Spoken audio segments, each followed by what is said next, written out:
The Talmud guides the would-be public speaker and says, that one should open by honoring the host.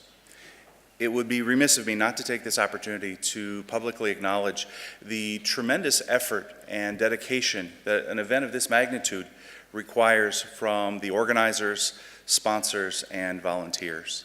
I would also like to take this opportunity to publicly thank the organizers for inviting me to participate in this very special way. I'm humbled, and you have my appreciation. The Talmud further observes, Ein melech bli am, that a sovereign does not reign without a populace. Now, I would be the absolute last person to ever compare a public speaker to a king. But the fact of the matter is that without you, I'm really just a guy up here talking to himself. So I'd like to thank each and every one of you as well for getting up early this morning and trusting me this morning with your time and your attention. As was mentioned, the title of our talk, rather enigmatically, is Talmudic Maxims to Maximize Your Growth as a Software Developer. For those of you who may not know me, my name is Yitzchok Willroth, though if it's easier for you, you can call me just Yitz. I've found that answering to that tends to keep me a little drier. You might be more familiar with me as Code Rabbi, for I spend all too much time in all of the obvious places hiding behind this guy. I build stuff, and I've been fortunate enough to help others build stuff as well. But it really wasn't, it wasn't always this way. Software development is actually my third career. Following college, I found myself running on the hamster wheel of corporate America, where I worked for this guy. Now that continued somewhat predictably for several years until one day I woke up and I decided that I was spiritually impoverished. I promptly resigned. I sold everything I owned. I had a massive garage sale.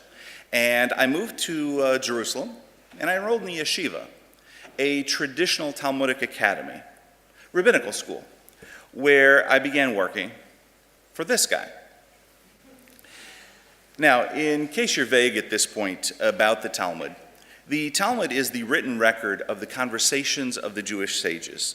It serves as the primary repository for the law, legend, and lore of the Jewish people, and it's the essential focus of rabbinic scholarship.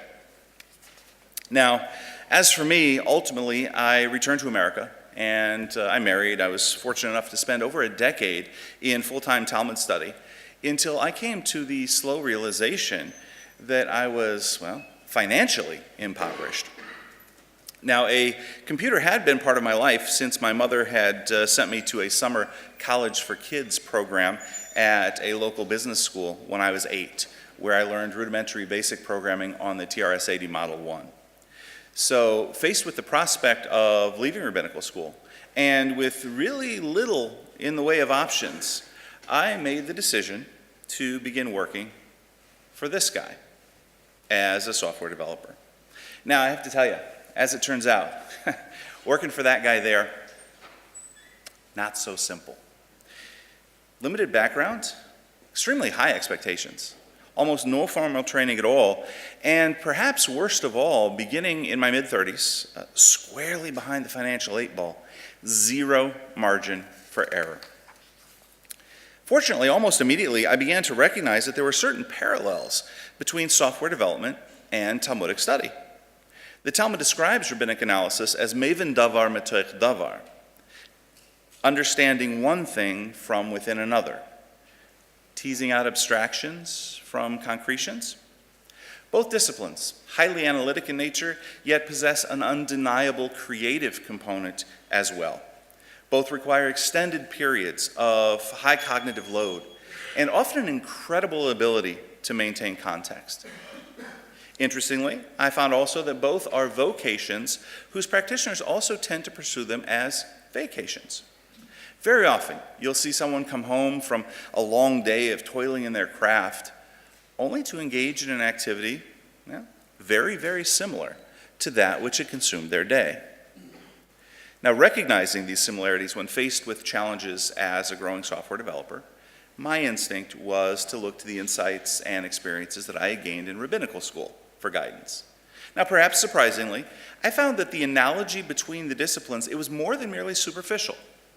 That indeed the wisdom of the sages could be readily translated into relevant and practical advice for the budding software developer.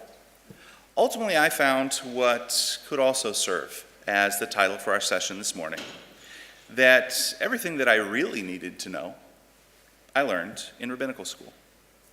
Now, if you're wondering at this point what to expect this morning, well, our session is primarily about advice. I mean, really, why else do you visit the rabbi? In the next 40 minutes, I hope to share with you my experiences, the wisdom of the sages as I've been able to apply it to grow as a software developer. What the Talmud calls yayin yoshon b'kankan chadoshim, aged wine, but in new flasks. Classic wisdom, but with novel application. Let's begin, shall we? The sage Yeshua ben Prachia advises, Asa lecha rav, v'kana lecha chaver. Cultivate for yourself a mentor. Acquire for yourself a colleague. The wisdom of the sage's advice and its application to the challenges we face, well, it should be evident. Our growth as software developers is a journey. And what journey is not enhanced by the counsel of a wizened guide and the fellowship of trusted companions? Cultivate for yourself a mentor.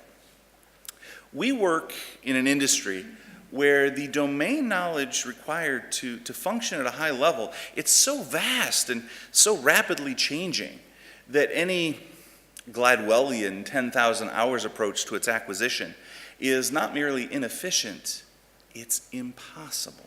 I mean, really, who has time for that?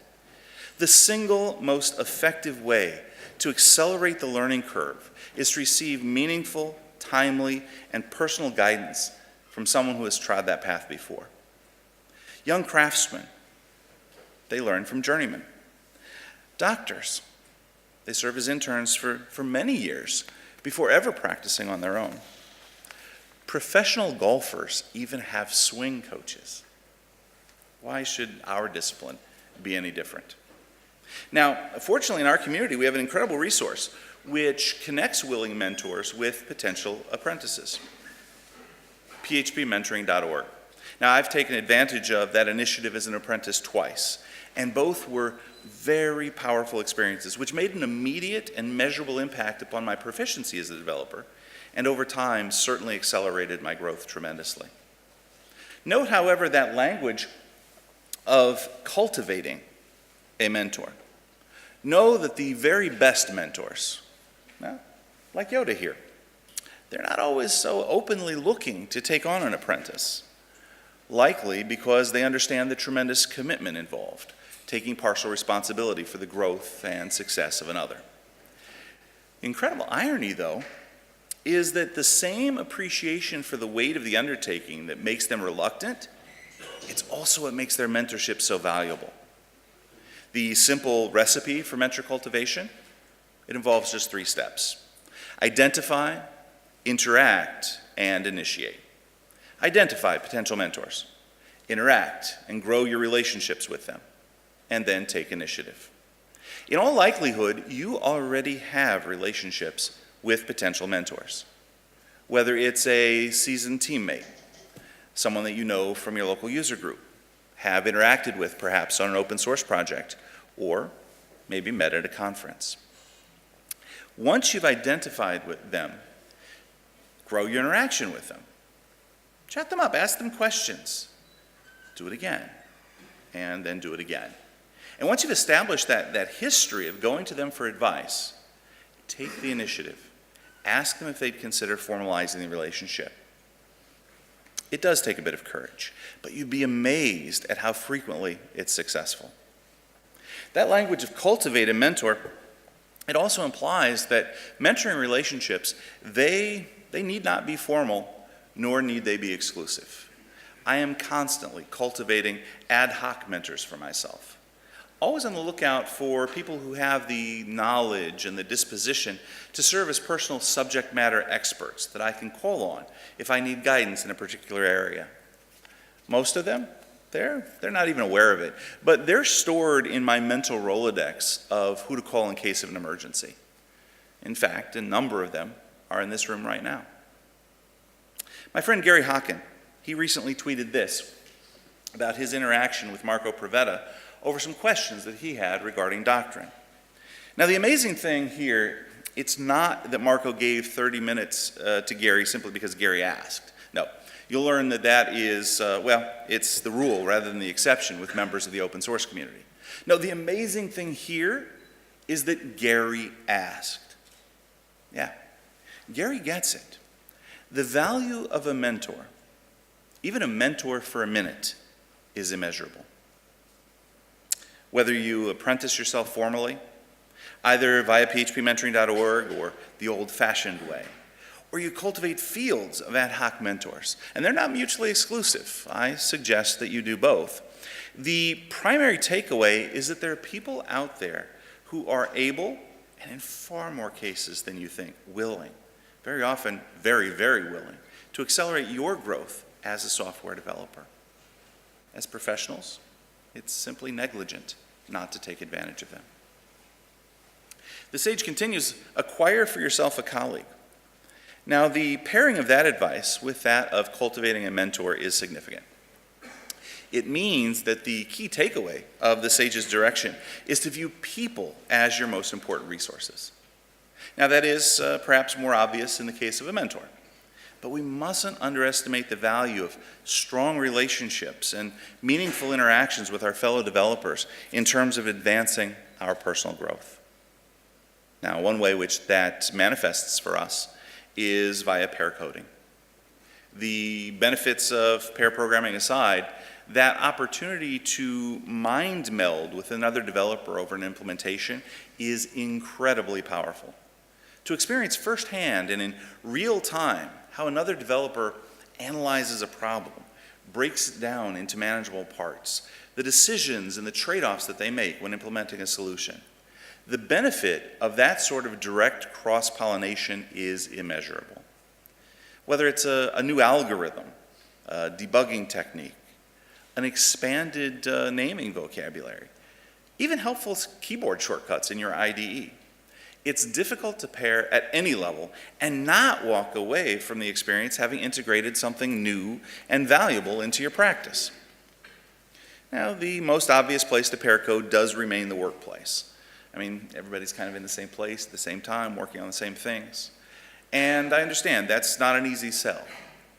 But you should know that even occasional pair coding can be tremendously beneficial for your teams, whether as a way to onboard new developers, to diffuse tribal knowledge throughout the team, raising your bus factor, perhaps as a force multiplier, allowing junior developers to easily leverage the knowledge and experience of those more senior. Your teams really should be pairing in at least some fashion. Now, if you're unable to introduce even occasional pairing to your team, your local user group is actually an excellent place to start. Pair programming night is a fantastic recurring activity for a user group. And what about open source collaborators? I am sure that there are people who they contribute regularly to the same projects that you do, who would be thrilled with the idea of remote pairing on a feature or two, if only they were asked. Marcelo Jacobus, he even posted an invitation to pair on phpmentoring.org. I don't know Marcelo, but Marcelo gets it. There's power in pairs. Now, if you're unable to pair with a colleague, perhaps the next best thing is to engage in regular code review. I'm sure most of you have some sort of code review process in the workplace. But how many of you engage in regular code review outside the workplace? I ask that question a lot, and I find that it is a relatively small percentage. Think about it. Our employers are more heavily invested in code review than we are. Not surprised, of course. The fallacy of viewing code review merely as a mechanism for enforcing coding standards or protecting the build is a common one. The fact of the matter, however, is that those are at best tangential benefits to the practice of code review. The primary beneficiary of code review is the coder rather than the code. And if you're not engaging in regular code review both inside and outside the workplace, you're missing an excellent opportunity for growth. Both that process of having your code reviewed by a peer and reviewing another's regularly, it offers considerable leverage in terms of growing your tactical skills as a developer. Find a code review buddy. Offer to review the code of someone else if they'll return the favor. Approach someone in your local user group, someone that contributes to the same open source projects which you do, someone you know from an IRC chat room, wherever. My friend Yitzchok, he recently even went so far as to tweet this open offer to review other people's code. Yitz gets it. He recognizes that code review benefits the reviewer as much as the reviewee, and he took the initiative to put himself in a place where he could engage in more of it. Side projects, another fantastic opportunity to leverage your peer relationships to foster your growth. The next time you begin a side project, instead of working on it alone or inviting contribution from the greater community, instead invite just one or two others to work with you closely on it. Perhaps form a learning group with a few of your peers. My friend Jeff Caruth, the co-host of the Loosely Coupled podcast, he's currently organizing the second iteration of the Dev Book Club, a bi-monthly discussion group focused on key software texts using Google Hangouts. It has been a tremendous learning experience for everyone involved. Jeff gets it. And these groups, they really needn't even be ongoing. My friend Sean McCool, the co-host of the Development Discussions podcast, he actually began that project as a series of ad hoc, topic-focused hangouts, very much like the open spaces gatherings at some conferences. Sean gets it. And know also that the power of peers is not limited to learning. My friend Lee Tengum, the author of the excellent 11k.io newsletter, he looked to leverage a peer relationship for accountability. Lee gets it. The possibilities, they're endless, but it all begins with your viewing your peers as valuable resources. The Talmudic sage Rabbi Hanina reflects, Harbe lumadati mirabaisai. Much have I learned from my mentors. Umichaverai yoser mirabaisai.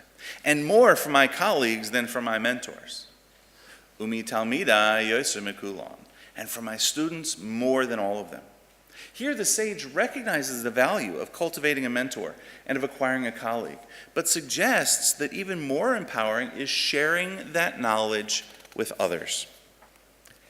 Each and every one of you should be actively looking for an apprentice. Not because it's a great way to give back to the community. It is.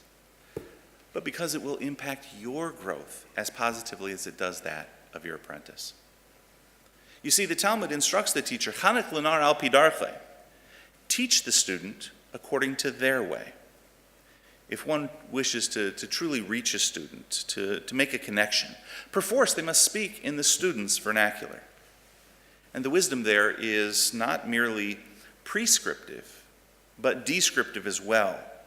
The process of teaching another, it causes you to view the material as they would, which in turn opens your mind to new insights and greater understanding.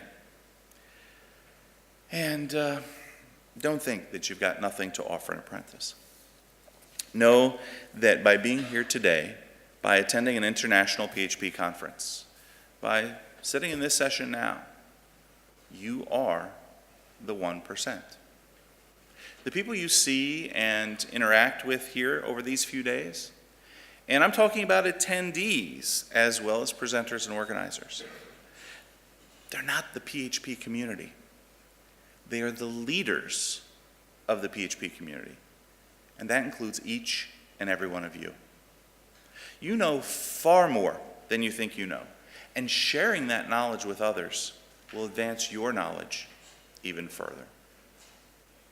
If formal mentoring isn't for you, though, perhaps invite a junior developer to work with you closely on a side project. Maybe prepare a presentation for your local user group. Submit it to a conference. You would be amazed how much you gain simply by the process of preparation. My friend Eric Hogue, he tweeted this about the amazing side benefit of growing his own understanding while preparing a talk for last year's True North PHP. Eric gets it. Now, if public speaking is not your thing, consider writing instead. The same phenomena exists. You will be the primary beneficiary of the process. Submit an article to PHP Architect. Maybe start a blog. If you have a blog, blog more. Even put some just rough ideas down in a GitHub gist and share it publicly to spur discussion. If you're ambitious, write a book. Yeah. My friend Matt Frost, the other co-host of the Loosely Coupled podcast, he recently completed work on a book on OAuth. And Matt would be the first to tell you, he was not an OAuth guru when that project started, nor was he really a writer.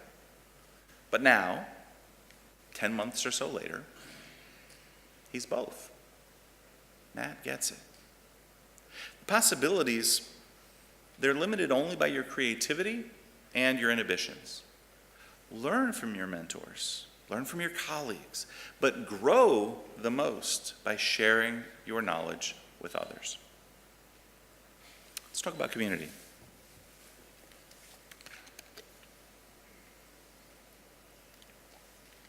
The Talmud takes the existence of a vibrant community somewhat for granted, even going so far as to suggest that real learning doesn't exist ela b'chabura, save as part of a group. The sage Shimon ben Zoma taught, Ezehu hachacham haloimid mikol adam. Who is wise? One who learns from everyone.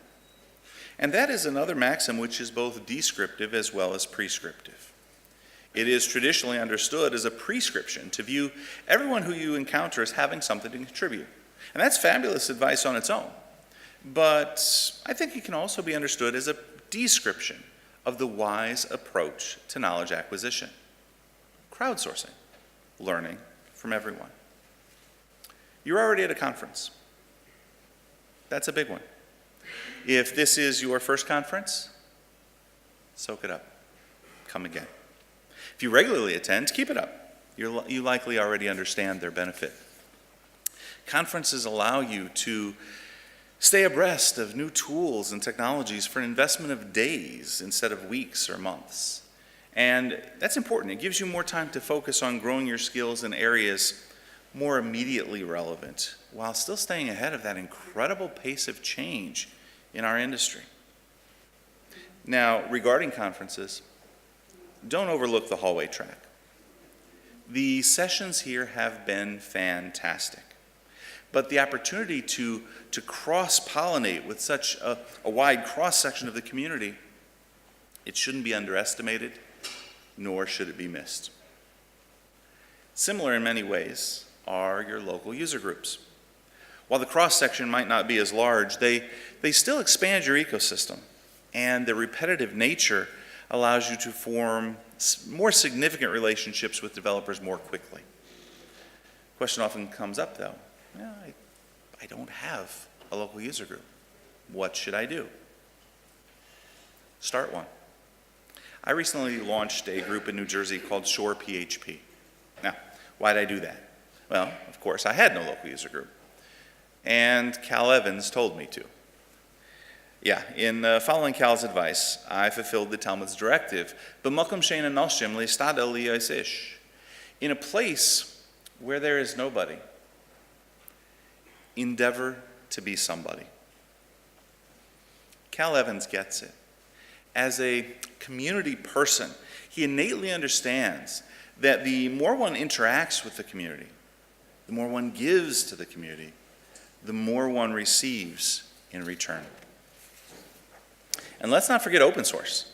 If you are not contributing to open source, you are doing yourself a disservice.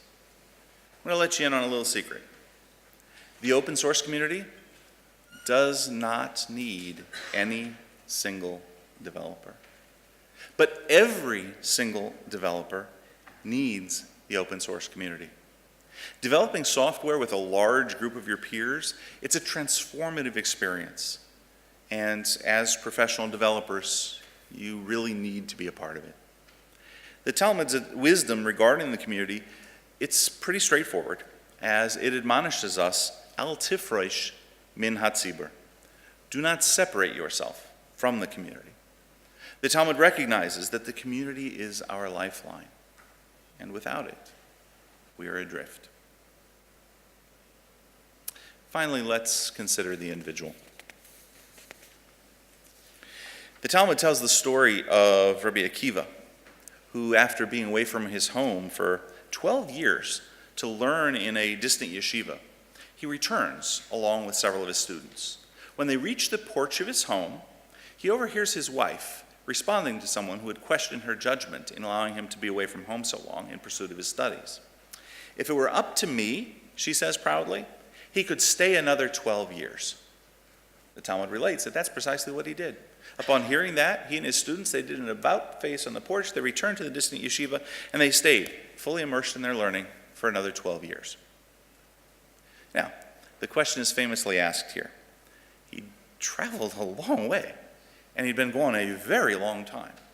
Why the about-face on the porch? Say hello, maybe stay a little while? Why didn't he stay for a brief visit? And the insightful answer is that according to Talmudic arithmetic, the growth of 12 and 12 is simply not the same as the growth of a continuous 24. The Talmud's perspective on growth in understanding, and that is really one of the things we're aiming for when we talk about our growth as software developers. Growing not simply our knowledge or our skills, that's easy, but growing our understanding, is that mere retention is a myth. Understanding which is nurtured grows. Understanding which is neglected tends to wither. And that's Rabbi Akiva's logic.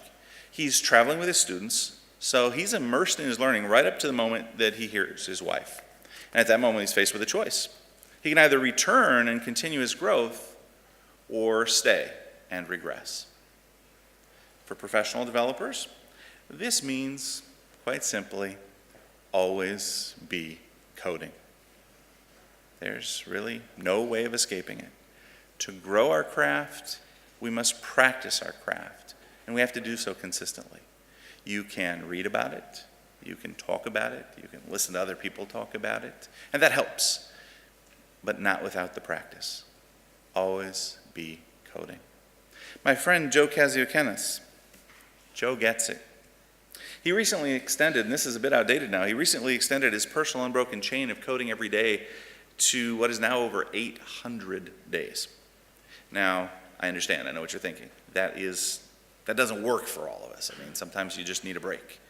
But understand, as Joe does, that consistency is the key to growth. Rabbi Akiva's logic, it also applies to maintaining context, because context is really just micro-consistency. We're all aware of the impact of context switching and interruptions on our productivity. In the workplace, we get very creative. We set aside coding-only hours. We have social media blackout periods, private offices, noise-canceling headphones. Sometimes we even work away from our desk. Yeah, in large offices, we tend to hide so that we can get work done. Ask yourself, does your coding at home resemble your coding in the workplace in terms of isolating yourself from distraction? Just as an athlete builds muscle memory through repetition with proper form, we build mental muscle memory every time we code. If you want to grow your ability to maintain context and focus when coding professionally, you have to be as diligent about it when coding casually. Your vacational your coding habits ought resemble your vocational coding habits if you wish them to be strengthened. Aside from rigorous analysis, the most salient features of Talmudic methodology can really be summed up in two words: verbalized repetition. Let's talk about verbalization. The application here, very simple. Good developers talk to themselves. Yeah. Since verbalization, it involves different parts of the brain than just mere thought. So that process of rubber ducking, of actually verbalizing what it is that you're doing. You verbalize an understanding which was previously entirely mental, it necessarily increases that understanding. It's not an issue of if you can't explain it, you don't understand it. No, not at all. Rather, by explaining it, you come to understand it better. By rubber ducking regularly, we also gain one of the primary benefits of pair coding, even when coding alone. I found that verbalization, it also tends to improve my concentration. If I'm having difficulty maintaining focus or context, I'll actually narrate as I code. I'll do my very best Jeffrey Way impersonation and describe every line of code as I write. Yeah, fortunately, most of my coding does happen at home. Now, I really should do that all the time, though, because my focus improves and the quality of my code improves as well as I gain additional clarity and insight from the act of verbalization. Another great strategy which works similarly, preemptive commit messages. Write your commit message prior to beginning coding. You'll find that your solutions are cleaner, your commits more granular by adopting that one simple practice. It's named feature branches taken to their logical extreme. Really tends to keep you focused. I've also found that being disciplined about diagramming solutions, even the simplest solutions, prior to their implementation, has an observable impact on the quality of my code. You simply cannot use the whiteboard too much. Now, don't think, though, that verbalization is a tool only to help you plan solutions or work through challenges. Do an experiment. For an entire afternoon, every time you're about to commit code, now, did any of you catch what I did there? An entire afternoon, every time you're about to commit code? The implication is that we're committing code multiple times in an afternoon? Yeah, granular commits. That's really the key. But every time you're about to commit, rubber duck first. Explain your implementation to yourself, or better yet, one of your teammates, as if you might explain it to someone that had no idea what it is that you're working on. Not only will the other members of your team love you, because your commit messages will, well, they'll be more descriptive and meaningful. But you'll be shocked just how frequently it causes you to take your proverbial finger off the trigger, to go back and to reconsider and to improve your code before making the commit. A similar practice which can dramatically improve the quality of your code is to be disciplined about reviewing a diff prior to each commit. Reviewing your changes file by file and line by line, rather than in their logical context, it serves as a tremendous sanity check on your implementation. It almost magically removes blinders, blind spots that you might have been unaware of along the way. It's sort of like a one-person code review. Now, regarding repetition, the Talmud observes, "Ein adayim shana pirku mea, l'shana pirku mea ve'echad." One who reviews their learning 101 times cannot be compared to one who reviews only 100 times. Obviously, the Talmud does not consider repetition to be about retention. I mean, obviously, the person who reviewed only 100 times, they probably retained it. Rather, the Talmud views it as about increased insight and understanding. And the application for us as software developers, code katas. For the professional software developer, katas are akin to a musician rehearsing or a baseball player taking batting practice. They offer us an opportunity to practice our craft, perhaps the only opportunity to truly practice our craft, unfettered from external influence from the project or stakeholders, deadlines, etc. Their focus on process, the analysis and decision-making utilized in coming to a solution, it's invaluable and something that it really cannot be experienced any other way. I don't yet know Johann Broadwell, but Johann gets it. Code katas as the programmer equivalent of push-ups. The sage Hillel is oft quoted, "Lo habaishin loimid." The timid does not learn. to get where you want to go as a developer, to get where you ought to want to go as a developer, it takes a little chutzpah.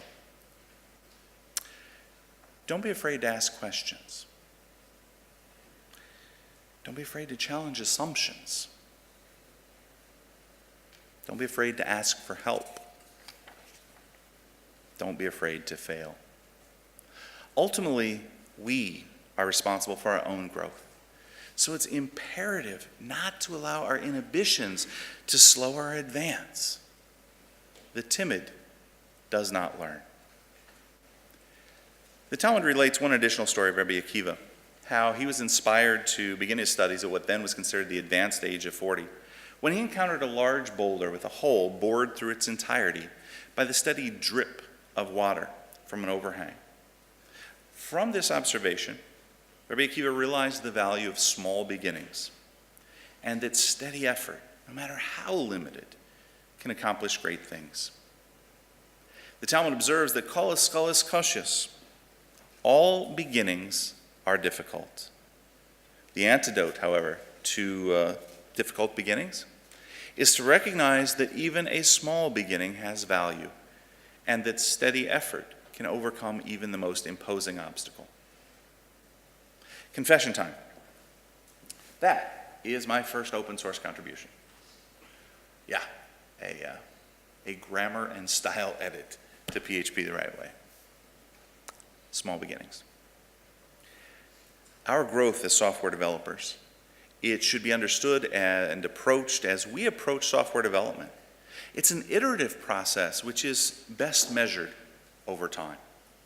It's not easy, but as the Talmud observes, lefum tzara agra, according to the difficulty is the reward. I'll leave you this morning with the words of the sage Hillel in 3 parts. Hillel begins, im ein li, mi li.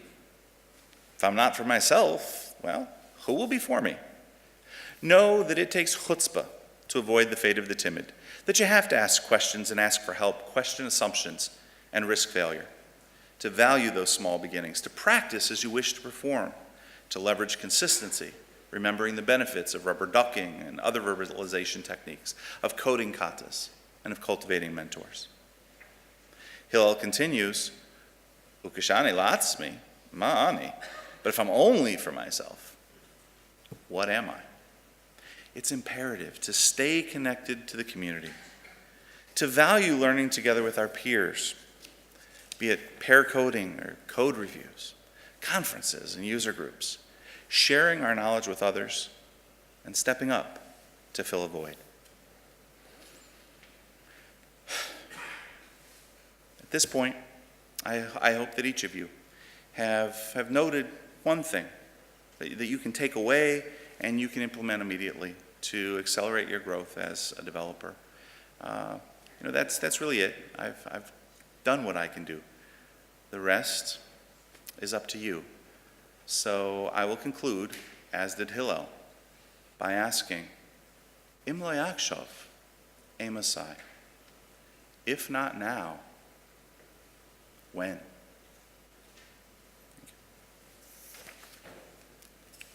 Thank you very much.